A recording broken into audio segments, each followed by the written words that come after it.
Hi, good life family. What's good and welcome back to the YouTube channel. It is your girl Mimi Nosike on your screen again with a new video. So welcome to a new video. Today I am going to be reviewing the movie The Story of Us, currently showing on Uchenna Mbunabo TV here on YouTube.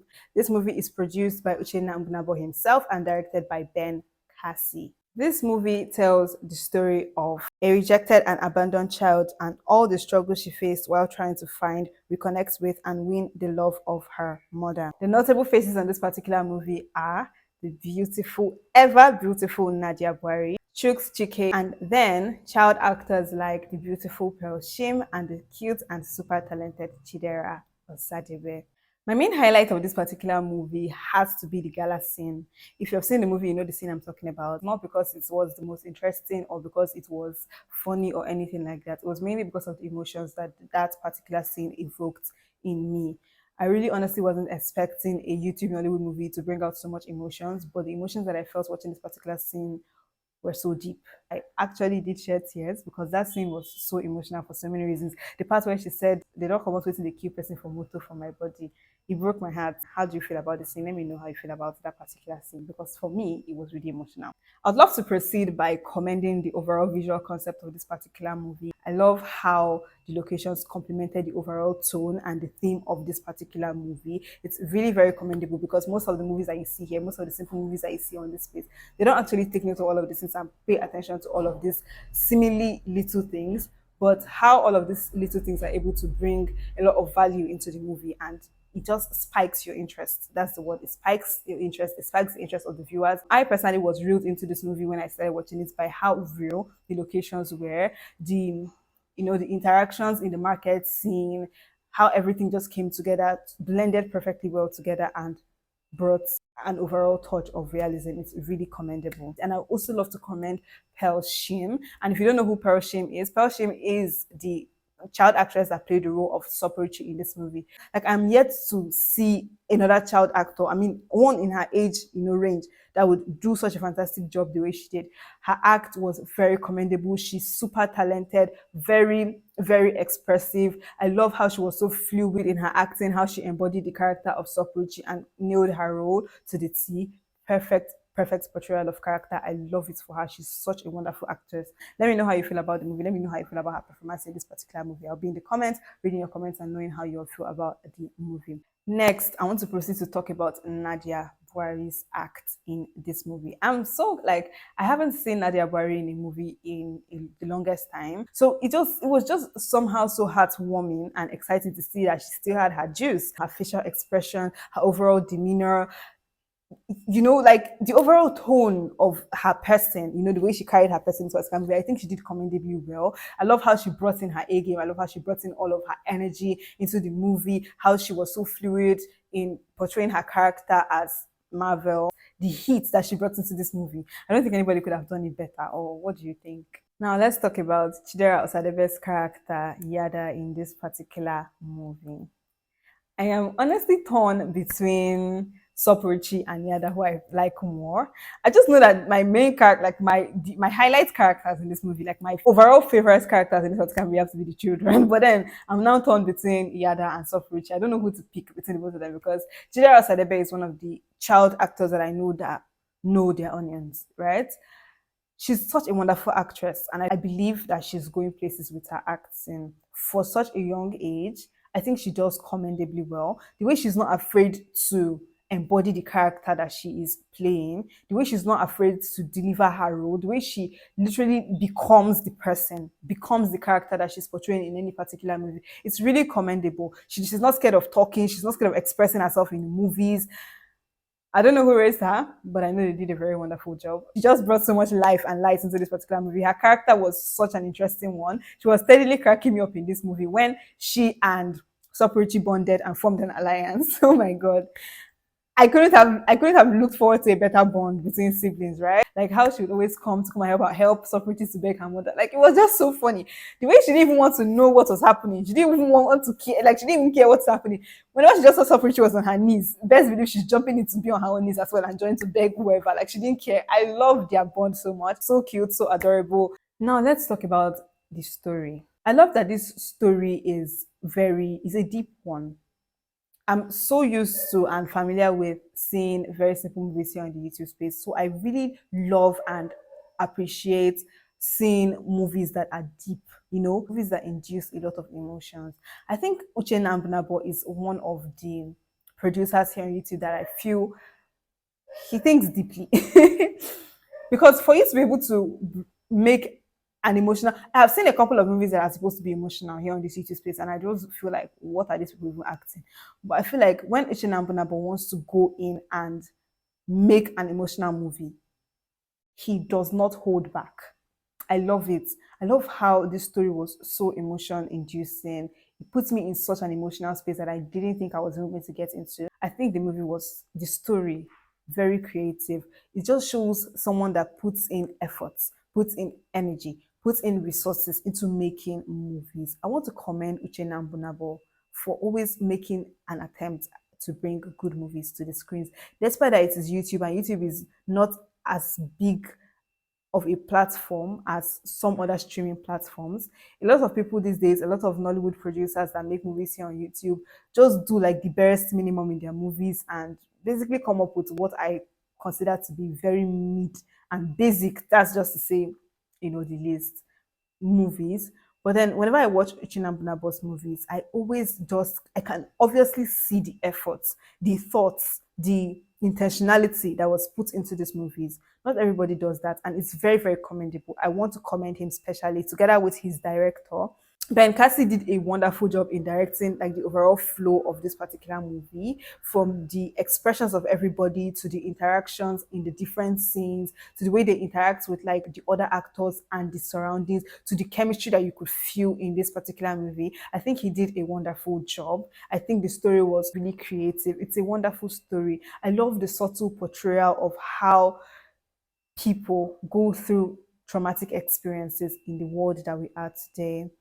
The story of Marvel in this particular movie, what she went through, you wouldn't know the number of people who have experienced something like this unless you meet them one on one. I love movies that are insightful. I love movies that are enlightening. I love movies that bring, you know, important subjects to the light, as opposed to just being very shallow and boring, right? Now back to talking about the story. I just really want to point out, in as much as I feel like a lot of people might disagree with me and say, oh, he's a kind man, but did anybody take a few seconds to think about how gullible Marvel's husband in this particular movie was?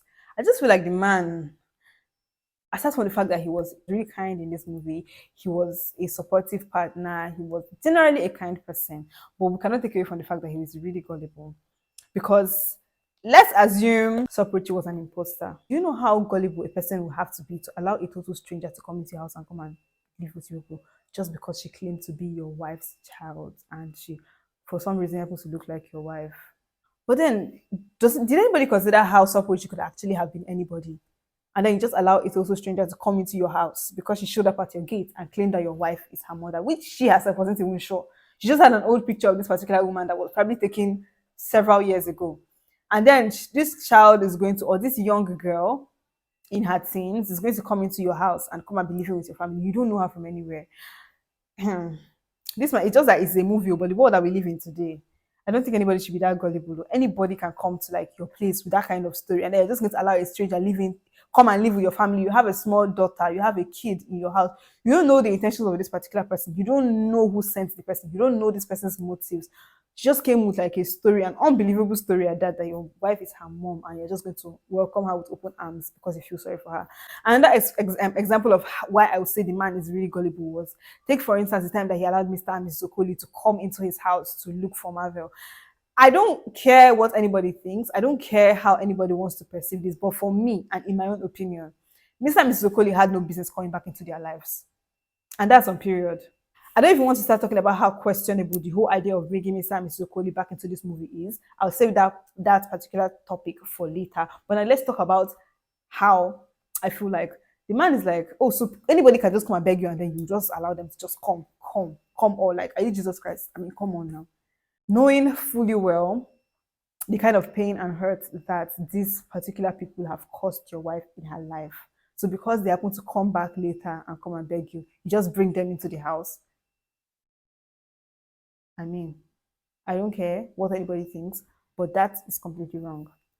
I would have also said that I am baffled as to why they did not take the first necessary step, the first obviously necessary step that anybody could have taken in such a situation when a stranger shows up at your house claiming that your wife is her mom. The first obvious step was supposed to be get a DNA test. Duh. Like I was literally screaming in my head, why are they not getting a DNA test? But then watching the movie and understanding it better, I later realized that it would have actually been practically impossible to get a DNA test done because him requesting for a DNA test would automatically mean he did not believe his wife when she said she wasn't the mother of this particular child. That's one. Number two, I just feel like the whole not getting a DNA and going straight to the point to find out is this girl related to your wife or not. It kind of added like a twist to the whole story because if they had gone to get a DNA test and found out immediately and instantly, well, the movie would most likely have come to an end in under 30 minutes. You know, I love and really admire how much of a good, kind partner Marvel's husband was in this movie. He was really kind, very supportive. I love how when they eventually found out all of the things that had happened in Marvel's past and all that she had gone through, I love how he did not capitalize on the fact that she hid something like that from him for a very long time, and he focused on the kind of pain and suffering that she might have endured for such a long time. I love how understanding he was, and that's just why when they say marry a kind partner, a lot of people would think it's just talk. Imagine he was one of these other men that are like very erratic and selfish, right? Or egocentric. You see how this particular issue would have actually raised another issue in their family because you had a child all this while you didn't tell me. I love how he did not focus on that. He didn't dwell on that. He was more interested in the kind of pain that his wife was going through and focused mainly on helping her overcome the pain and settle the issues that she had in her life. That was really very admirable. I love it for them and I love it for the movie. The man is an example to a lot of men out there. So if you're a man watching this movie, I hope you learn and emulate the character of this man. It goes both ways actually anyway, because anybody could go through trauma and you would need the love and support of people around you, and having it would actually be like it would be a big deal to you and to make a whole lot of difference.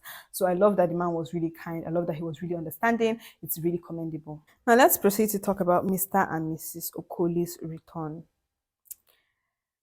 I'll take a deep breath because their return raised a lot of questions in my head. Number one, how were they able to get in touch with Auntie Amaka?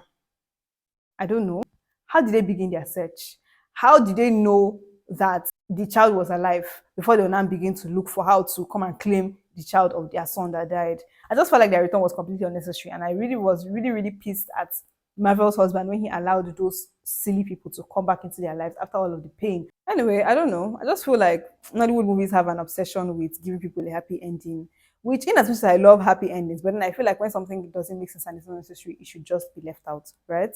Also, another aspect of this movie that I like to consider a minor flop. If you watch my reviews, I love to talk about minor flops in the movie. Aside from the reconnection of their reconnection with Mr. and Mr. Cody, which in my opinion was very unnecessary and irrelevant to the film. I also would like to comment on their decision to cast Chidera Osadebe for this particular role. Emphasize on something like Pearl's resemblance to Nadia Buari because by virtue of the fact that they are both mixed race, then I just felt like if you're going to cast somebody to be Marvel's actual daughter in the movie, it could have also been easily been somebody that looks like her a bit. And also the fact that they said Yada in this movie was 6. That girl does not look, act, or sound like a 6-year-old in any way. I think that was a flop.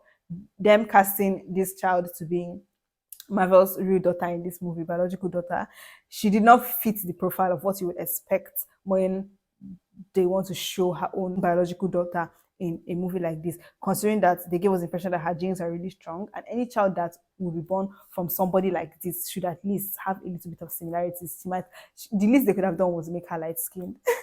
Forget about the hair and everything. The least they could have done was make her light skinned.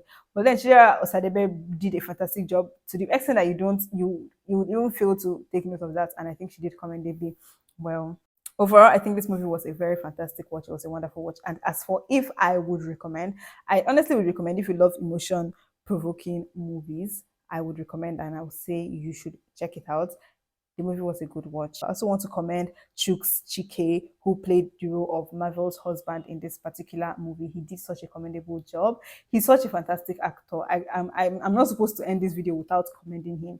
I've commended every other person that played their roles in this movie. I think the man is a wonderful actor. He did very, very well. Overall, I'll give this movie an 8 over 10 because there is hardly a single thing I find wrong with this movie. I need to give them good points for the creativity, the intentionality, the attention to detail, the visual concept of the movie, how everything was in line and in tune with the overall theme of this particular movie. I think they did super good and I think they deserve an 8 over 10. And that being said, we've successfully come to the end of this particular movie review. I'm sorry that I had to finish up with a voiceover. Something happened to my electricity and I wasn't ready to stop halfway and continue later. Hence why I am completing the movie, this particular review, with a voiceover. Thank you so very much for watching. We've come to the end of this particular movie review. If you're still watching up until this time, and I mean if I'm still on your screen up until this time, that means you love my reviews and you love me as a person. So please do well to hit the subscribe button if you aren't subscribed to the channel. Click on the bell icon that pops up after you subscribe to get notified if and when I put out new and amazing movie reviews like this. And until I come again to your screen next time, I remain your girl, Mimi Nasike, and thank you so much for watching and I love you all dearly. Bye!